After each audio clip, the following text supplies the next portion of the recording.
The climate talks continue in Egypt. Joe Biden urged world leaders to do more. Our leader is not there. Should he have gone?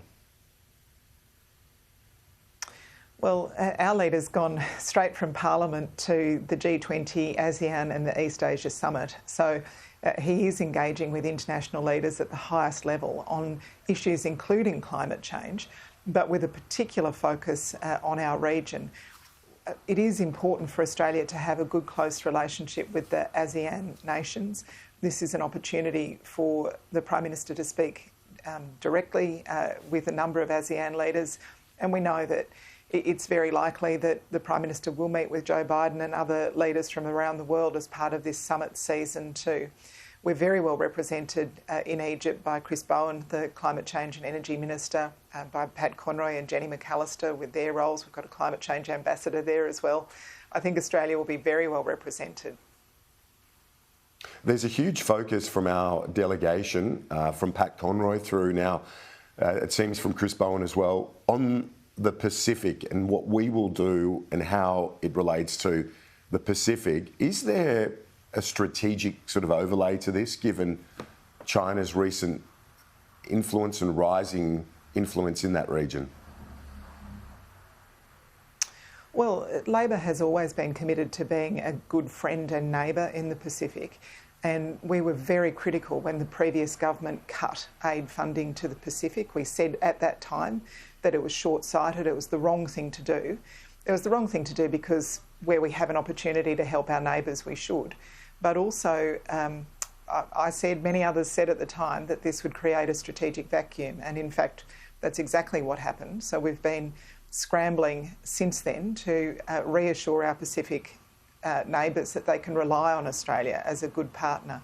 It's one of the reasons that we want to co-host COP31 with the Pacific community to show that we can cooperate on issues around climate change. But we have other really fantastic opportunities for cooperation as well. Australia's always been a good defence partner in the Pacific. We've worked with Pacific nations, for example, to help them protect and manage their fisheries, such an important source of income for Pacific nations. There is a real opportunity for us to rebuild the relationships that have been allowed, I think, to languish a little under the previous government when it comes to the Pacific. Would you like to see our government commit to a loss and damage fund for developing countries already battling the effects of climate change? You know, there's a lot of nonsense being talked by Peter Dutton and others in the Liberal and National parties about this at the moment. What's being proposed is that a discussion of loss and damages should be allowed to proceed at this Conference of the Parties in Egypt. We should be allowed to talk about whether such a thing should happen and, if so, what it should look like. Of course, Australia supports having a discussion about how we help countries that have been really badly impacted by climate change cope with those impacts. Nobody's talking about committing money at this meeting. That might be a discussion for future meetings. I'd also say that we've substantially increased our aid budget, a $1.2 billion extra commitment to official development assistance in coming years. A lot of that money will be to do exactly this, to help our neighbours who've been so badly affected by climate change to cope with those impacts. Like, you know, I've travelled to Pacific nations where you see villages that were once upon a time well back from the shore of an island have been literally washed into the sea. You see countries where the salinity in the freshwater table that they were relying on for drinking water and for farming purposes, the salinity's crept in to that fresh water, affecting drinking and crops and other freshwater uses. I mean, you cannot understand what an existential threat this is to many Pacific nations until you've seen it firsthand. And it is no wonder to me that our neighbours are saying, we want to have a discussion about how the world can help us cope. We stand ready to do that. Australia has, one thing we announced just a couple of days ago at the COP meeting was that Australia would sign up to the International Mangrove Alliance for Climate. Now, this is something that the UAE and Indonesia have been pursuing, to suggest that we should increase global coverage of mangroves by 20% by the year 2030. Now, that's an amazing nature-based way to deal with climate change. It stops those storm surges, it protects coastlines, but mangrove forests suck carbon dioxide out of the atmosphere at least 5 times more effectively than terrestrial forests. So we can have a really good nature-based solution that provides habitat for birds and fish and helps replenish fisheries stocks at the same time as reducing carbon dioxide. In Australia, we have about 7% of the world's mangroves. Let me ask you, our mangroves and seagrass. Can I just tell you this really good fact? No, it's an important, sure. About 4 million cars worth of pollution sucked out of the atmosphere by our mangroves and seagrass. It's great. Now, it certainly has a much, as you said, it's a bigger lung, so to speak, than even forest. But I want to ask you, I've got to get to Murray-Darling, because you've said you've had a number of unsolicited approaches from farmers wanting to sell back licences, water licences, to the Commonwealth. How much are we talking about? Well, we're looking at those proposals at the moment, and we'll go through a very methodical approach where we'll look at people who've come to us unsolicited. We'll also talk to irrigators more generally if there are unproductive areas of irrigation networks that irrigators want to close down or retire. We'll look at proposals like that.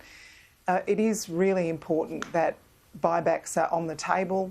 We'll continue to look at other infrastructure projects to reduce demand on water across the Murray-Darling Basin.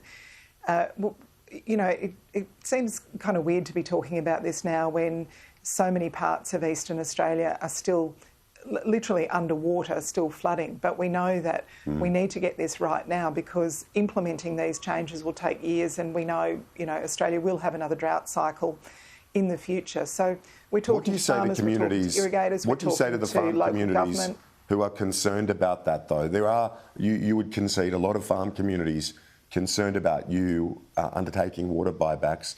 In fact, Perrin Davey, the Shadow Minister, said, make no mistake, this 46 gigalitres that was being discussed last week, it will hurt. What do you say to them?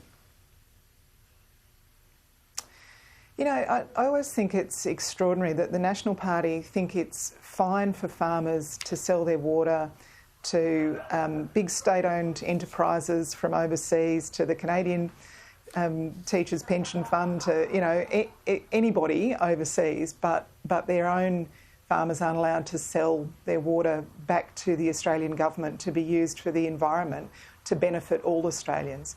We know that the environmental water that was released during the end of the last drought actually literally saved towns.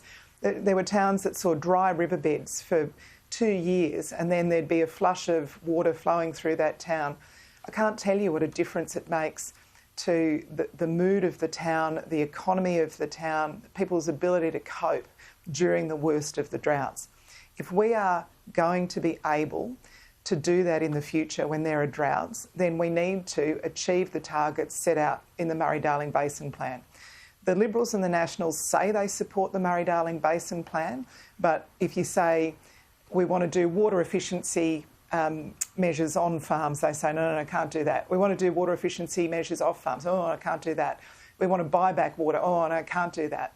The proof is in the pudding. In 9 years of 450 gigalitres of additional environmental water that the Liberals and Nationals were supposed to achieve, they achieved 2 gigalitres. 2 gigalitres out of 450. The proof of their commitment to the Murray-Darling Basin Plan is in those numbers. Yes, I will keep all of these options on the table. I will deliver on the Murray-Darling Basin Plan because we have to. Just quickly, Bob Brown, the former Greens leader, had a red-hot crack at you this week for not visiting the Tarkine rainforest, the proposed site of a tailings dam. In fact, he took a photo of you having dinner with union people and miners instead of him. What do you say to him? Well, when he took that photo, I'd already invited him to a meeting the following day in the afternoon. I'd invited him, like, I don't know, a week before.